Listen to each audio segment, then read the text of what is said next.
Sex and libido. Let's talk about that today. Hey guys, what's up? I'm Dr. Adam Hotchkiss. I used to be a surgeon. Now I've coached over 7,000 guys to optimize their own health. And a subject that comes up all the time is sex and libido. And I get these questions from all guys of all ages. There's guys who come into me who are 18 and guys who come to me who are 58. All struggle with very, very similar issues at different stages in life. And I kind of just wanted to tackle each one of them, just kind of shoot off the hip here, no fancy editing, nothing, just kind of what comes to mind when I'm thinking about these and when I'm working up these subjects. So first I want to start with the younger guy, because this is a guy that comes in a lot, very confused about what libido and sex mean. And this is something that I have personal experience with because I was once a young guy. Now I'm, a middle-aged guy, about to be 36, about 3 days away from being 36, guys. Wish me a happy birthday down below. Yeah, please do. I'm going to be 36, freaking out about it. But once upon a time, I was 16, 17, 18, 19, you know what I mean? And I dealt with my own issues with sex and libido. So this is an interesting time because you have a crazy, insane libido. You feel like you want to fuck everything. I'm just going to go ahead. We can cuss here. You want to fuck everything. Man, I remember sitting in class. I used to think of the most crazy things like, oh, like this is going to be fucking embarrassing. I definitely remember thinking about this in like some classes. Like I'd see my crush and I'd just be like, oh, I just like wish I could freeze time and just like lift up her shirt and see what a boobie looks like. That's fucking creepy. Someone's going to cap that out and just like say that this is the kind of things that I think about. This is what I thought about when I was like, 13, 14. I would just think like anything, any female. I would even see the nasty teacher and just be like, oh, like it's your panty line. Like it's so insane how much you think about the opposite sex when you're that age.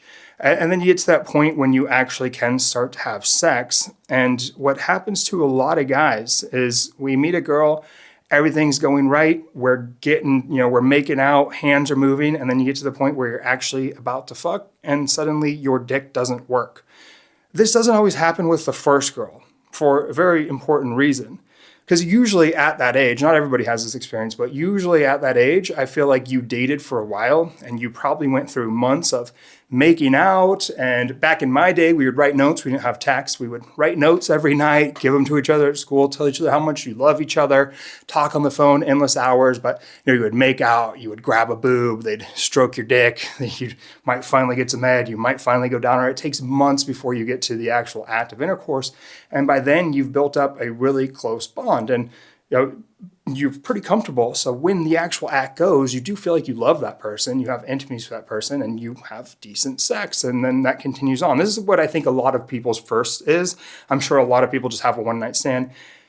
But eventually, you will have that one-night stand. And what I see happens a lot, not to every guy, but to a lot of us, is we go to have that one-night stand. And like I said, the dick doesn't work.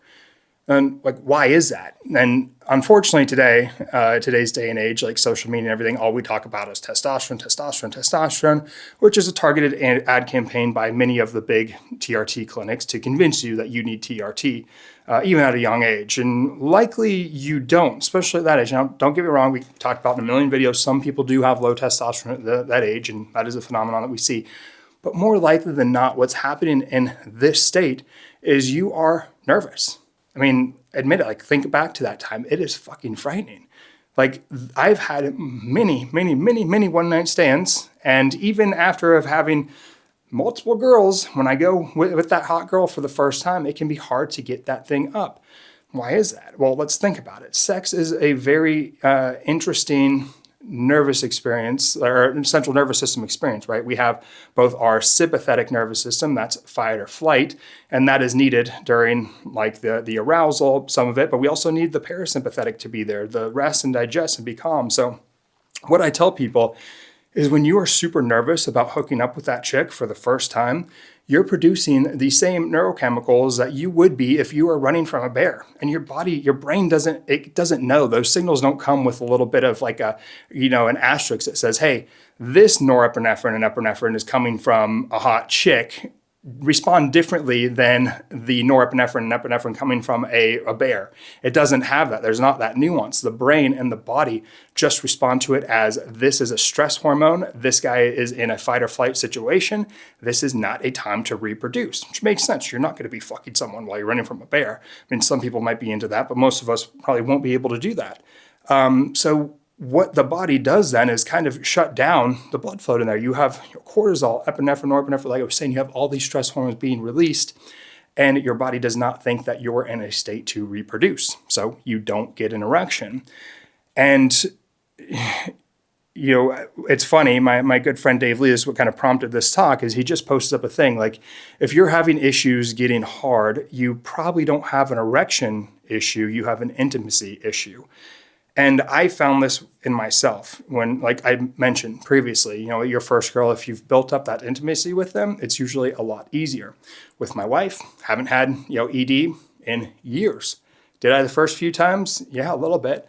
And I've definitely experienced that where you're trying to do everything to get it hard again. You're like, oh, let me just like pretend like I want to go down on her. And then you're grabbing yourself like, come on, wake up. Or you just I don't know if you guys know this, but I've definitely noticed where you go to the bathroom, you're like, oh, I just got to pee real quick. And it's fucking awkward. Like, who's got to pee in the middle of a makeout session right before you're about to bang?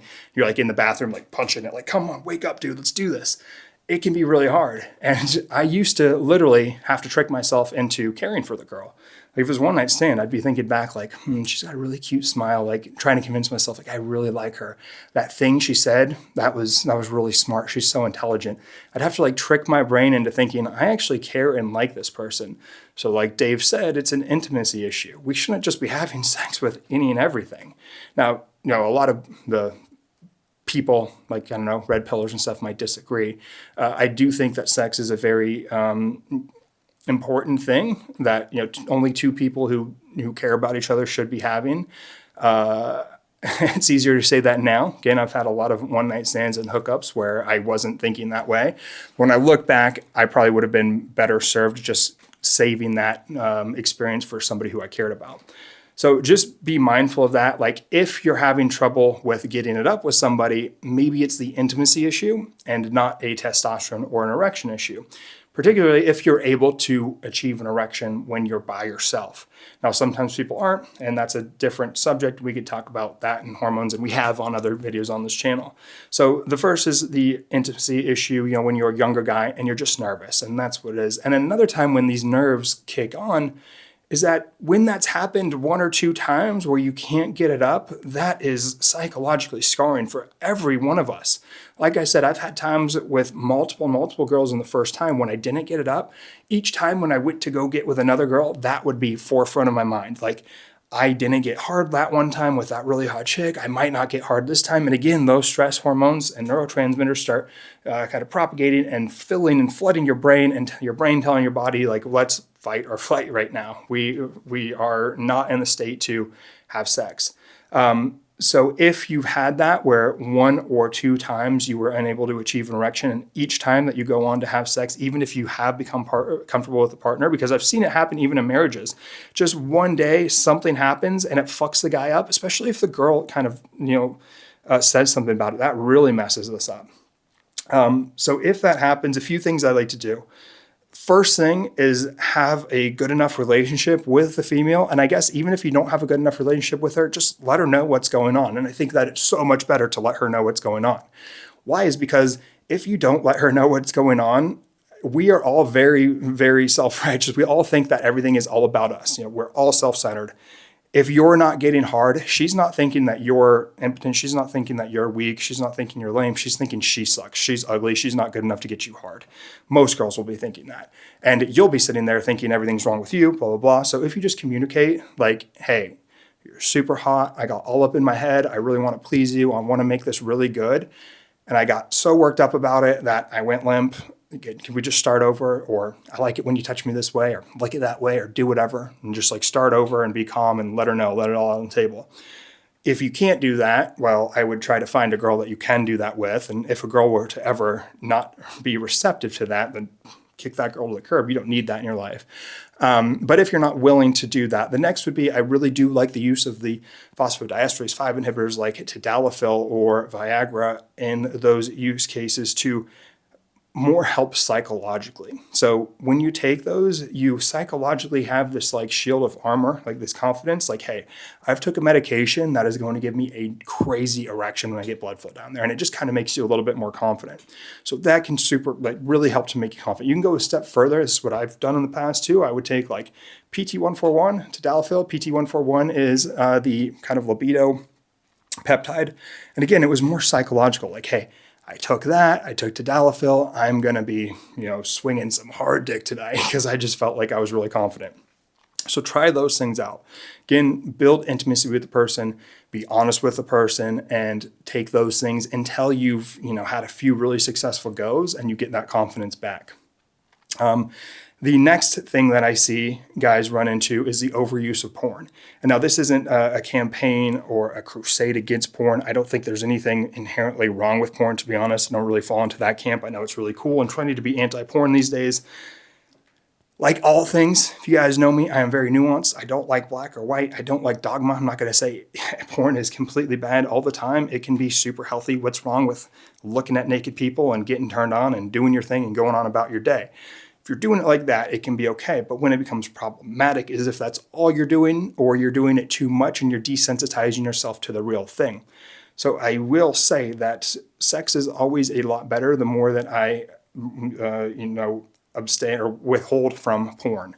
For multiple reasons. It would probably be the same if I was just doing, imaginatory masturbation. So the porn's interesting. I've read some data where it can increase dopamine levels more so than actual sex. And that's problematic. Why? Is because you get I think you can see why that's bad. Like if you're getting a better, more robust response from porn, when you actually go to have sex, it won't be as good.